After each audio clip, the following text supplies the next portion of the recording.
Susie? Yes. Susie cream cheese? Yes. This is the voice of your conscience, baby. I just want to check one thing out with you. You don't mind, do you?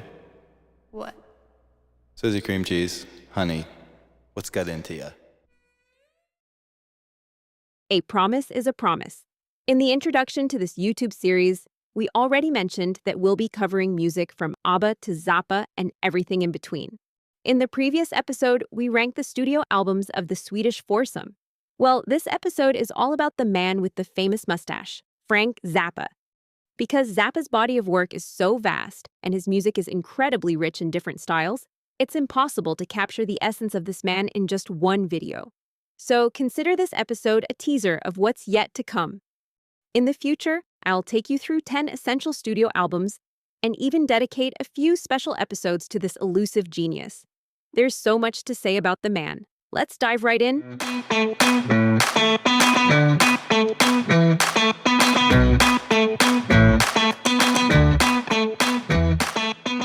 Hello, and welcome to a new episode of We're Only in It for the Music, a brand new YouTube series that takes you on a musical journey through videos about pop, rock, jazz, blues, soul, and funk.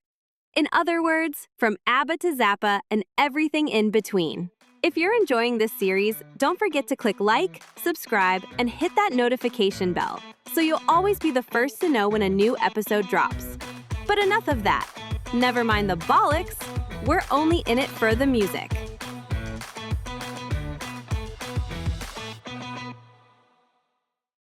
In this album review, we're taking a closer look at the compilation album Zappa-Tite. So buckle up, it's gonna be a hell of a ride. Frank Vincent Zappa, born in Baltimore in 1940, was an incredibly prolific musician who released over 60 albums during his lifetime. His far too early death in 1993 didn't slow things down. On the contrary, the steady stream of posthumous releases has continued, and the count now stands at around 150 albums, including a wealth of archival recordings, carefully curated and released by the Zappa Family Trust. The Zappa Kids. What are Zappa Kids? Dweezil, Moon Unit. With a discography this massive, it's nearly impossible to take in all of his music. Add to that the fact that Zappa's work is anything but middle of the road. It doesn't exactly go down easy. You really have to put in the effort to appreciate and understand the man and his music. Zappa's early influences, aside from doo-wop and R&B, included modern composers like Edgard Varese and Igor Stravinsky. When you're exploring a new or unfamiliar artist, there are generally two ways to start. You either go for a solid compilation that serves up the essential tracks on a silver platter, or you dive into the key albums that are considered an essential listening. With Zappa, that's a bit trickier. Nearly all of his work, especially the early material, is rated 5 stars by critics and/or people who claim to know what they're talking about. I eventually started at the very beginning, with his debut album, Freak Out, by Frank and his backing band, the Mothers of Invention. And believe it or not, I ended up listening to his entire discography. How that all happened? Well, that's a story for another time, but I promise I'll tell you all about the start of my journey through the Zappa universe.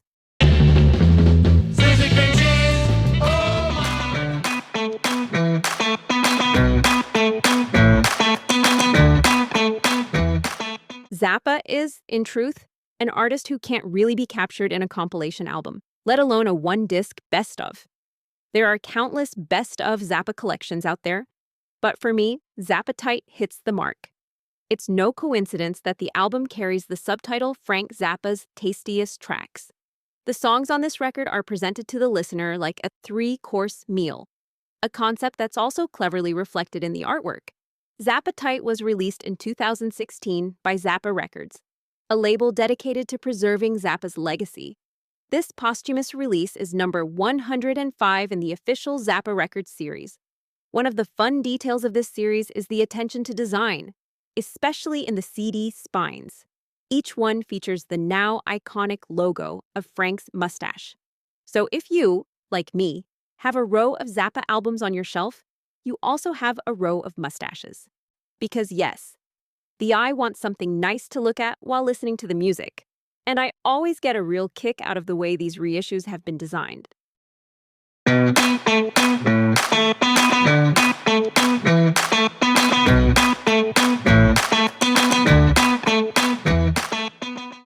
As mentioned earlier, the album is presented as a 3-course meal, with the tracklist divided into 3 sections, starting with the appetizers. The album kicks off with I'm the Slime and Dirty Love from Overnight Sensation, immediately setting the tone. Everything that makes Zappa so irresistible can be found in these 2 tracks. The jazz rock/fusion sound that he became known for in the 70s, and perhaps most of all, the biting satire and humor that define his work. Dancing Fool, from 1979's Shake Yer Booty, might be his most famous single and gives us a wild glimpse into the absurd world of Zappa. The appetizers section closes with Trouble Every Day from Freak Out, his aforementioned 1966 debut album with the Mothers of Invention. And yes, you can tell, it's a different time, a different sound. Course 2, titled Entree, opens with the instrumental Peaches on Regalia from Hot Rats, Zappa's first official solo album. This delicious piece of jazz rock features unique melodic lines and a kind of musicality that feels both elusive and insanely catchy.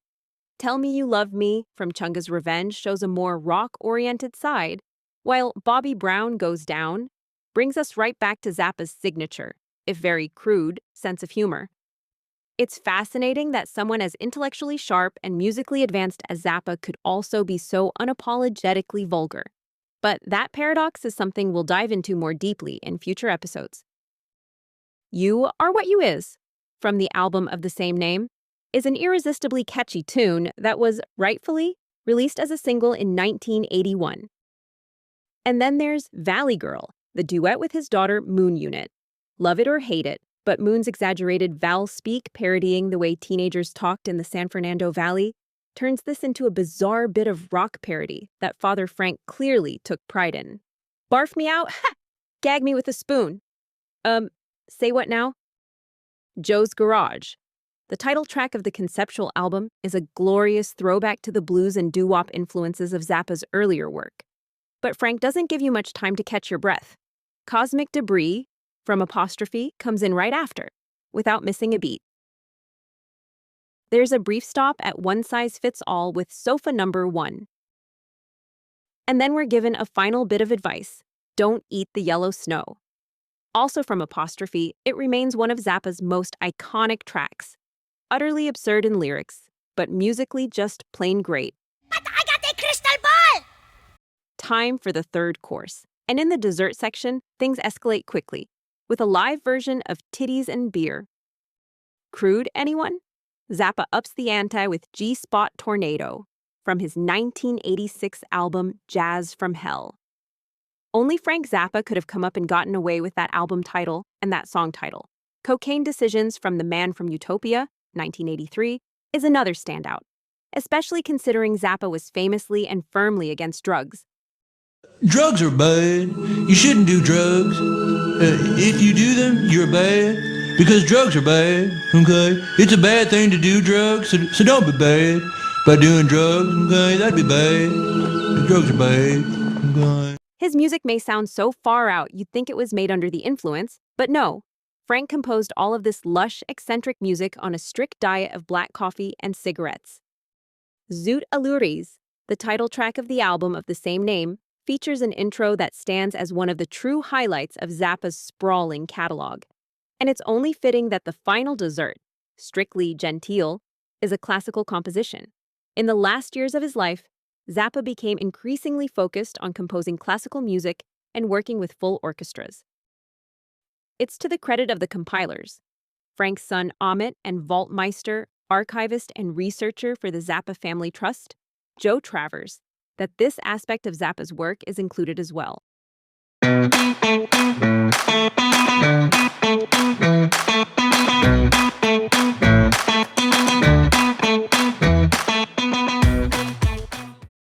Of course, this compilation is far from complete.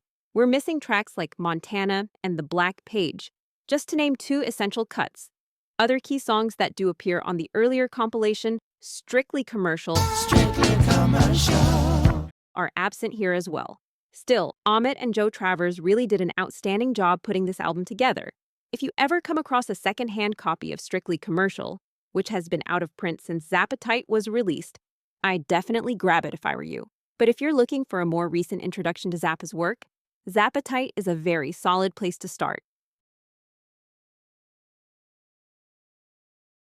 My favorite tracks from Zapatite are I'm the Slime, Dancin' Fool, Trouble Every Day, Peaches on Regalia, Tell Me You Love Me, Bobby Brown Goes Down, You Are What You Is, Valley Girl, Joe's Garage, Cosmic Debris, Sofa Number 1, Don't Eat the Yellow Snow, Cocaine Decisions, Zoot Allures, and the orchestral Strictly Genteel. In short, everything except Dirty Love, Titties and Beer, and G-Spot Tornado really hits the mark for me. Not a bad score at all for a compilation album. And that was episode number 4.